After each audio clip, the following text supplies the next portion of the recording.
Then it looks good.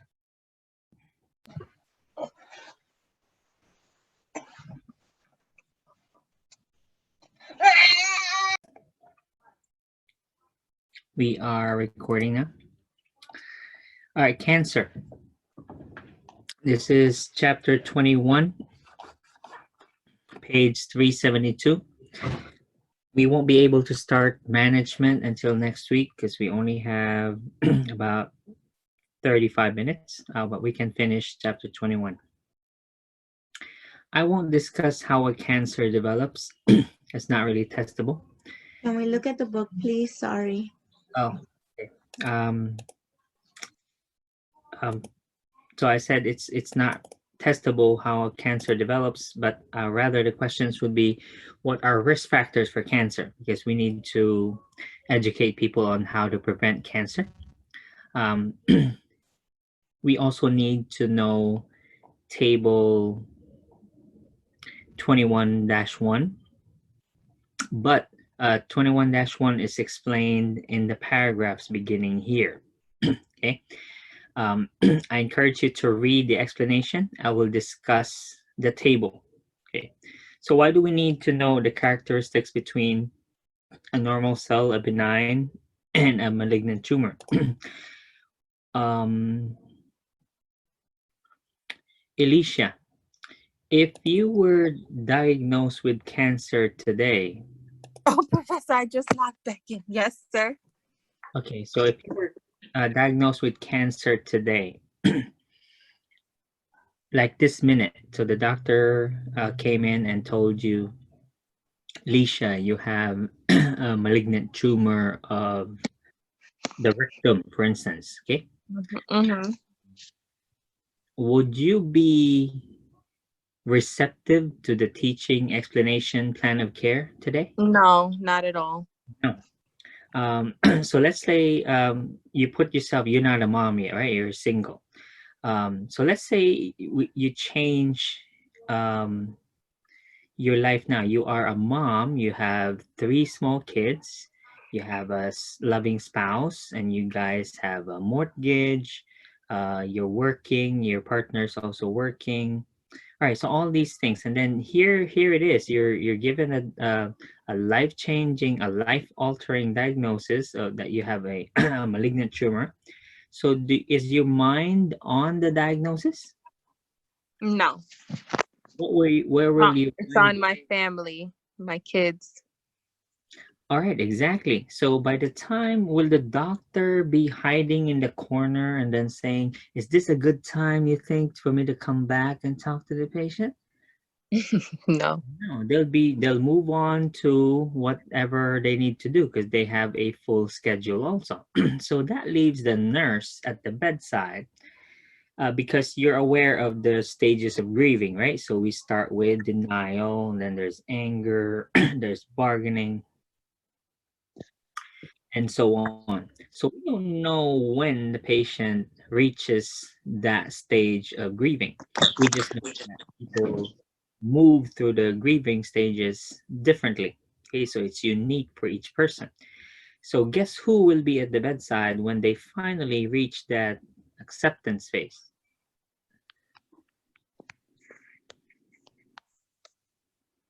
Anna? You still talking to me?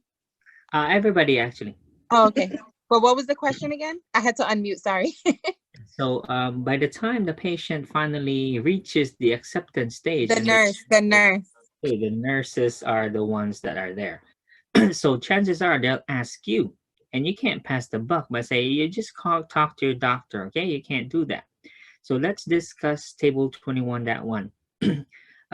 Question on this would be like I said, the scenario I'm giving you is you're in you're at the bedside, and then the patient asks you or makes a comment, and your job is of course to give information, clarify facts, okay, and just give the patient the right information, okay, or choosing the best response, okay. So the question will be like that.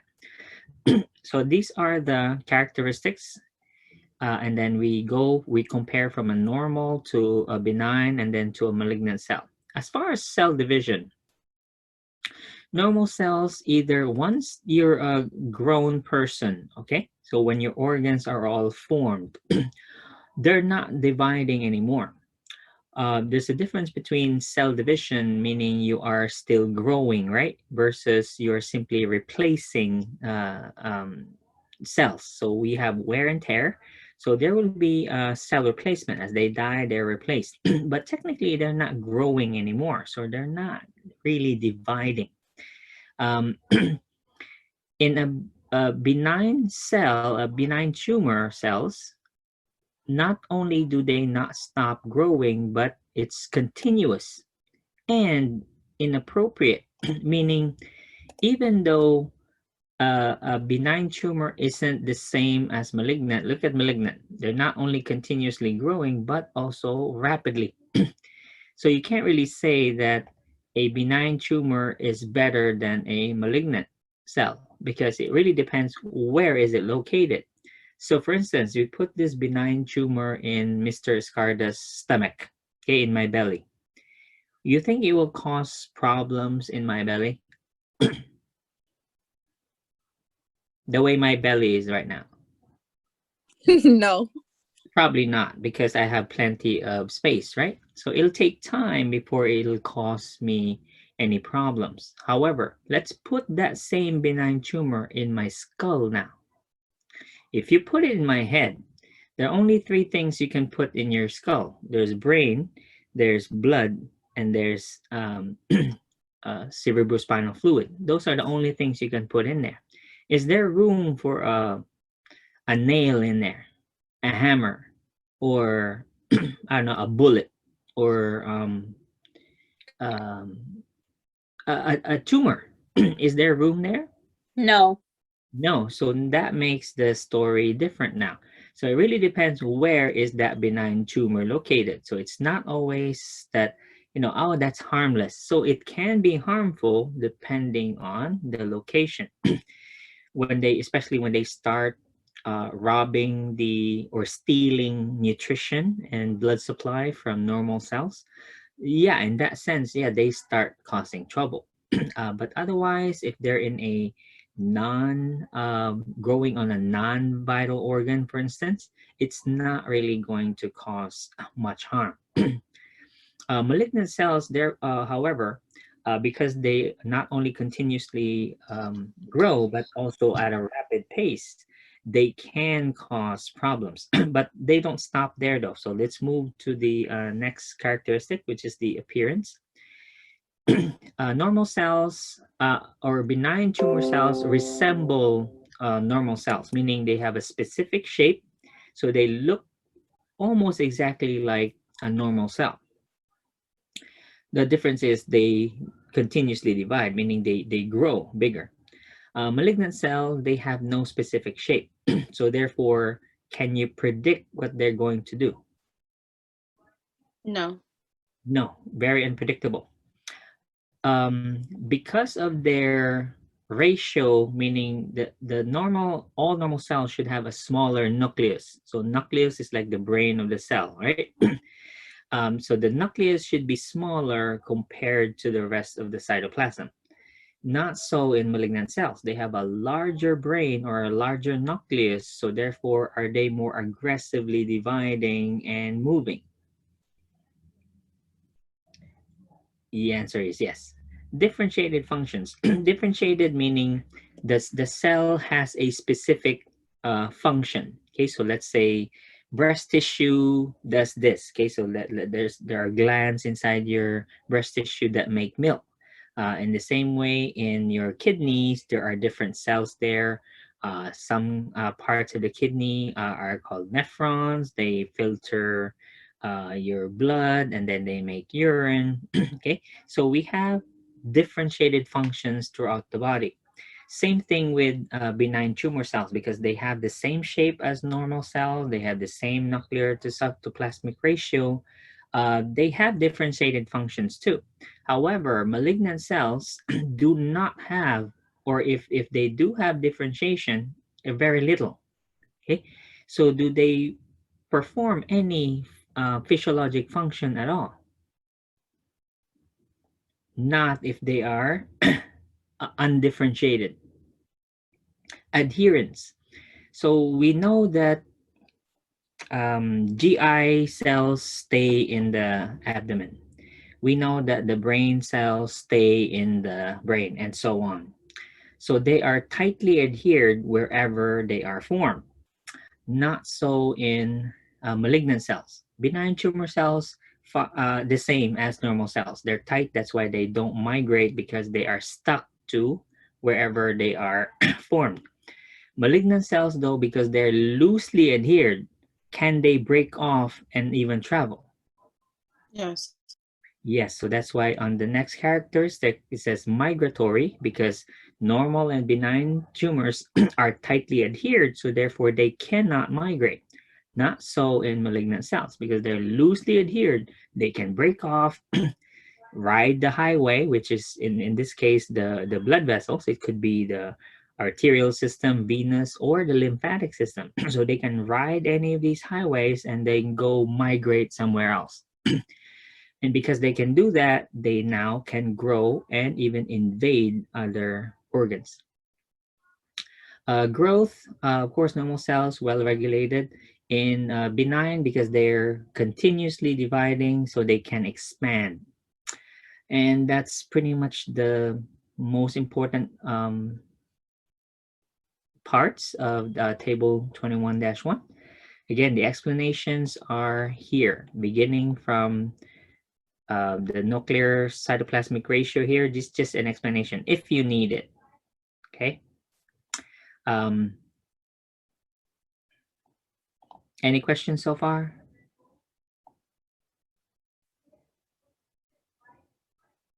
No. Okay, so here's the comparison now. The explanation is features. This one belongs to benign, and then we have cancerous or malignant cells here. We know that cancer is caused by different things. We have viruses that can cause cancer, like the hepatitis virus, for instance, and we know the HPV virus can also cause cancer. We have foods. California leads the highest list. California is very strict about products that you can't use there because they've been linked to cancer. So foods we know are safe today might not be safe next week, right? So we discover cancerous or carcinogens constantly. Okay? There's no end to it. So it could be medications. You've just heard about ranitidine, Zantac, right? It's been considered linked to a type of cancer. But of course, we've been taking Zantac for, I don't know, for as long as I remember. Since I was a kid, we've seen Zantac. Okay, my parents have been taking Zantac. And then there is chemicals, either industrial chemicals or again chemicals used in our medications. So there's a lot of substances, foods, or chemicals that can be linked to cancers, or even again viruses like the AIDS virus also can cause Kaposi sarcoma. Okay, you probably heard about that. You'll cover HIV next semester.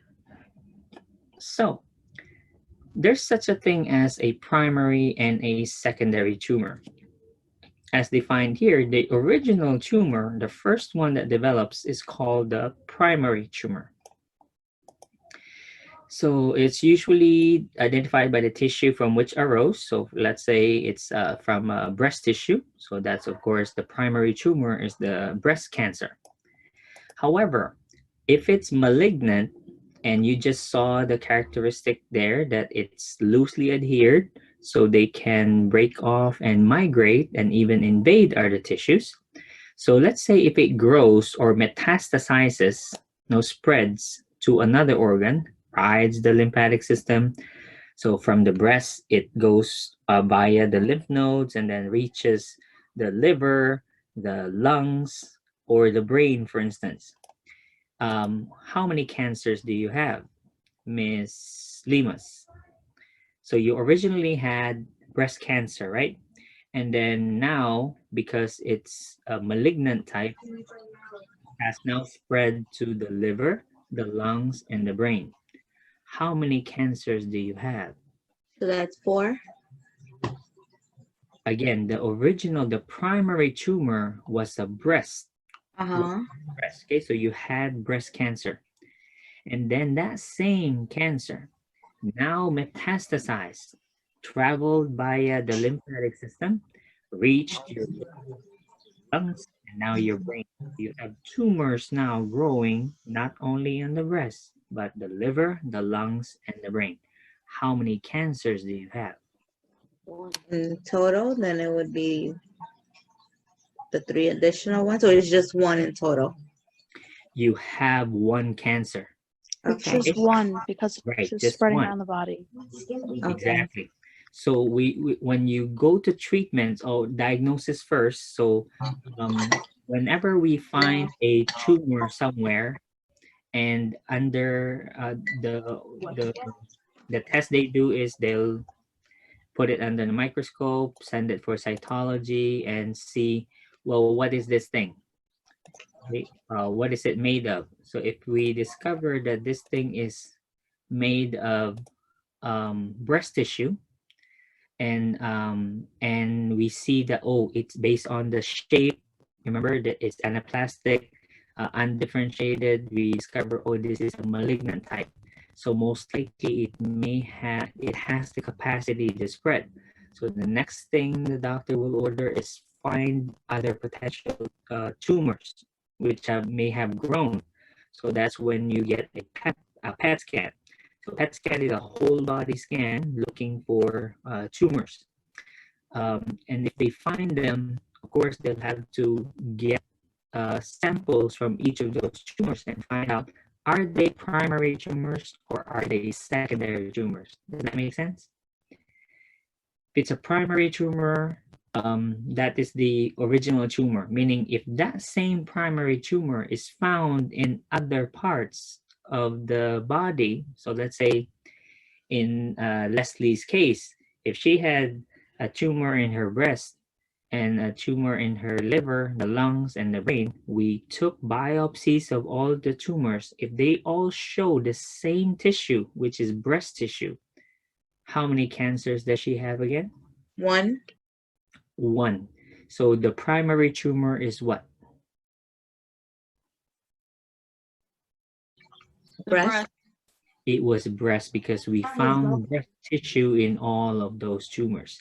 So what do we call all those additional tumors in her liver, the brain, and the lungs?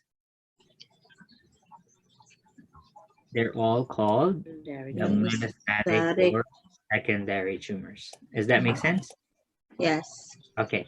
So however, if each of those tumors that we got a biopsy from showed, so let's say we got breast tissue from the breast tumor, and then in the liver, we also found liver tissue. In her lungs, when we took a sample, it showed lung tissue. And then the same thing for the brain. How many cancers does Leslie have? 4. She has 4 different primary tumors. Wait, can you repeat that, Professor, please? Sorry, I missed it. Okay, so the point is, whichever tissue is identified under a biopsy, after a biopsy, that will determine whether or not it's a primary or a secondary tumor. Meaning, do you see breast tissue in the liver? Should you see breast tissue in the liver? No. No. So if it's found there, then that means it's a primary or a secondary tumor. Secondary. That's a secondary. However, like I said, so same patient, Leslie, when I got tissue samples from the tumors in her liver, her lungs, and the brain, they showed the liver tumor showed liver tissue, the tumor showed lung tissue, the brain tumor showed brain tissue. How many cancers does she have?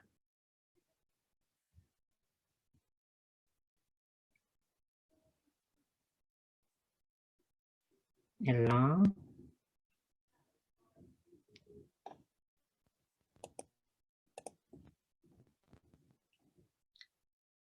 You can hear me, right? Yes. Okay, so how many cancers does she have in that instance? 4 different type of cancers. Okay, 4 primary tumors. Okay, so if you read that, this is the explanation right here. They have it italicized. Okay. This one is just an FYI. I'm not really testing it. This is just to give you an idea of where the common sites for metastasis are.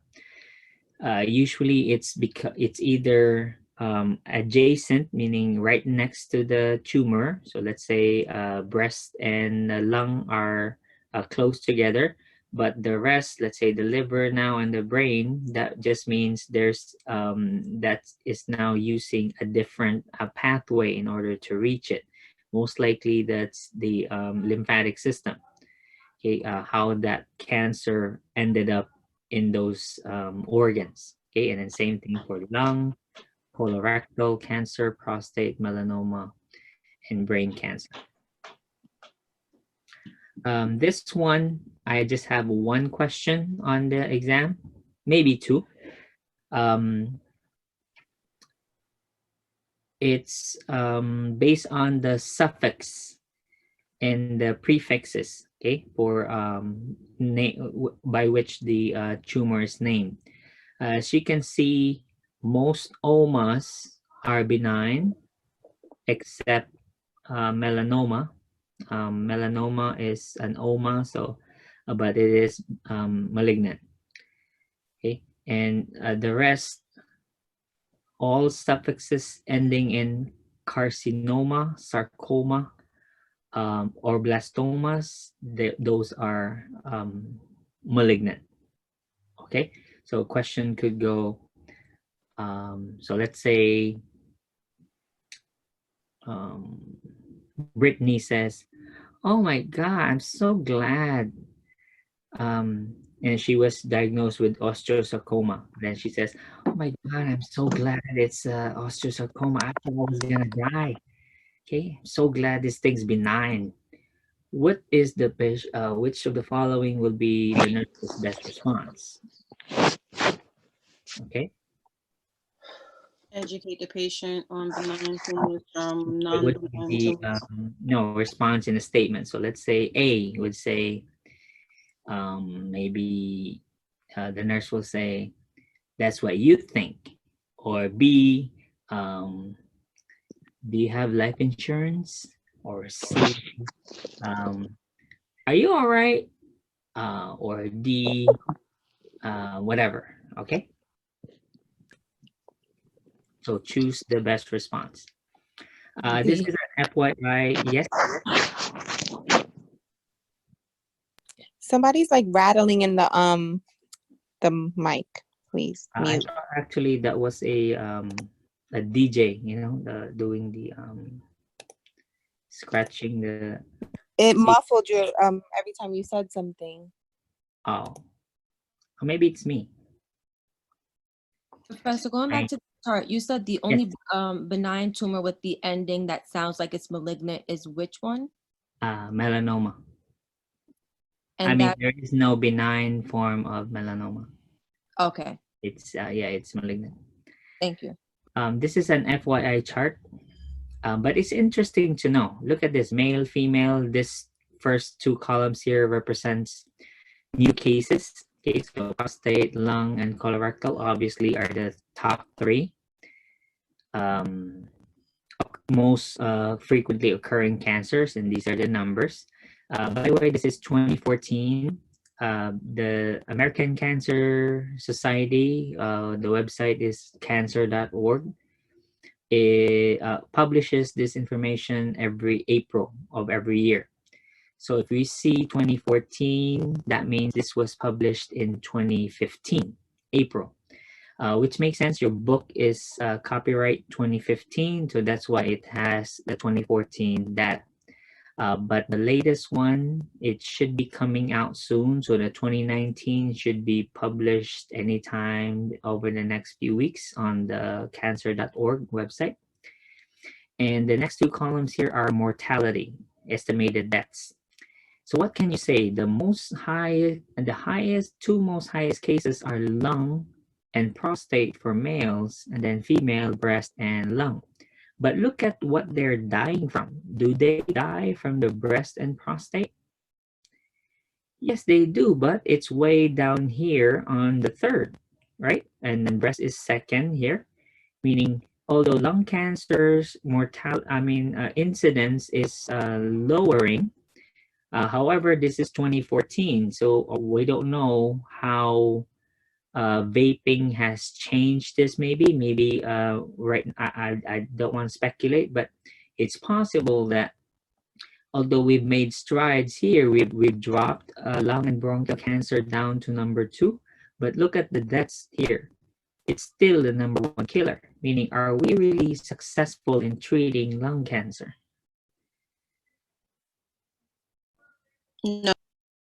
Obviously not. So we have a ways to go with treating them. So, but however, our preventions and smoking cessation and all that education is working. Okay, because now we have less incidences. We could drop this further. If not for that's just my opinion. The vaping, I believe, will cause this to rise again, because they still do contain nicotine, some of them anyway. So it's not plus it's not really an approved smoking cessation aid. Vaping doesn't fall under that. So it's like, giving up one habit for another habit.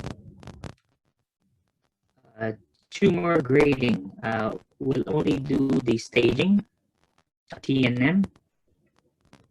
TNM stands for tumor, nodes, and metastasis. It really depends on the type of cancer, meaning if we were to go cancer by system, it will give you different TNMs. But it's good to know what they stand for. So tumor has there's an X for tumor, for lymph node, and metastasis. X isn't really no. Okay, X meaning we don't know. Like here, TX, we cannot assess it, meaning we can't say for sure whether or not there's a tumor. Okay, same thing here. NX, we don't know whether or not they're affecting any lymph node.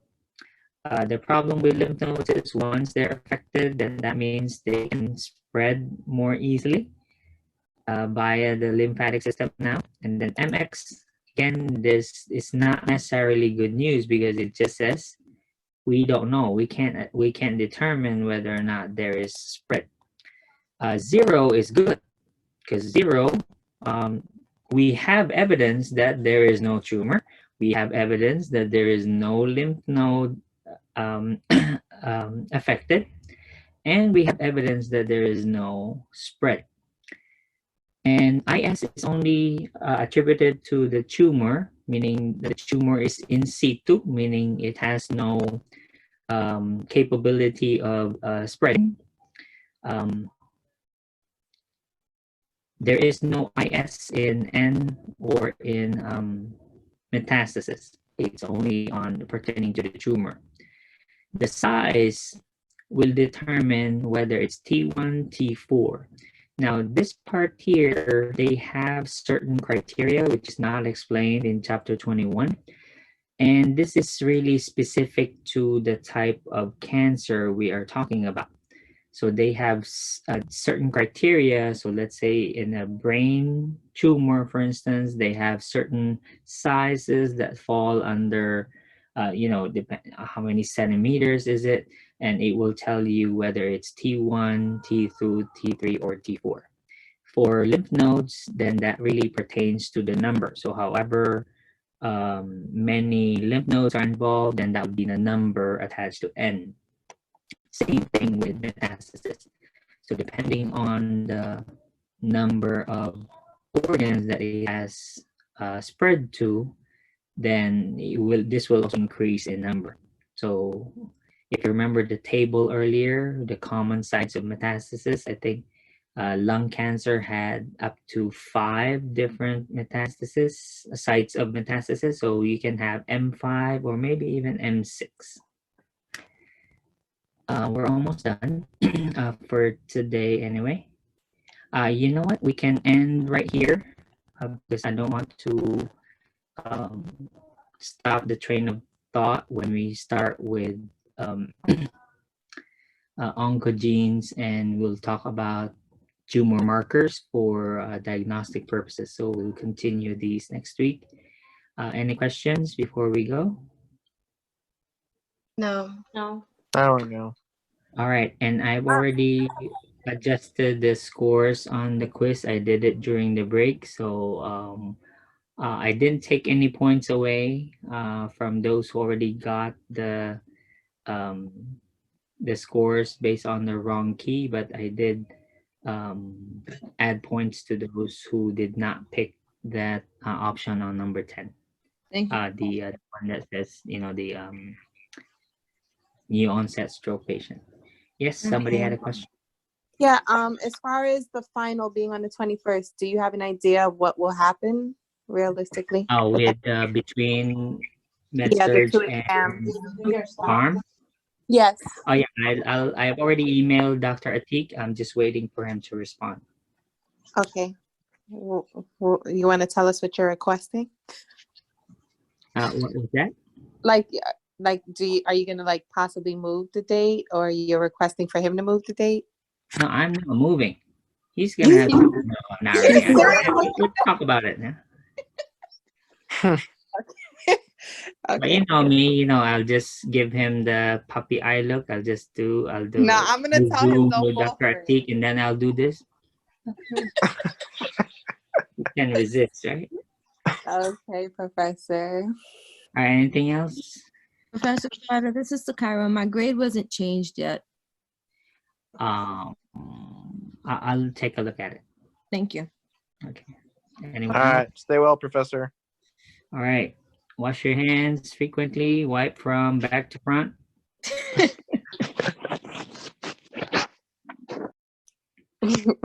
Good night. Professor. Okay. Have a good night, Professor.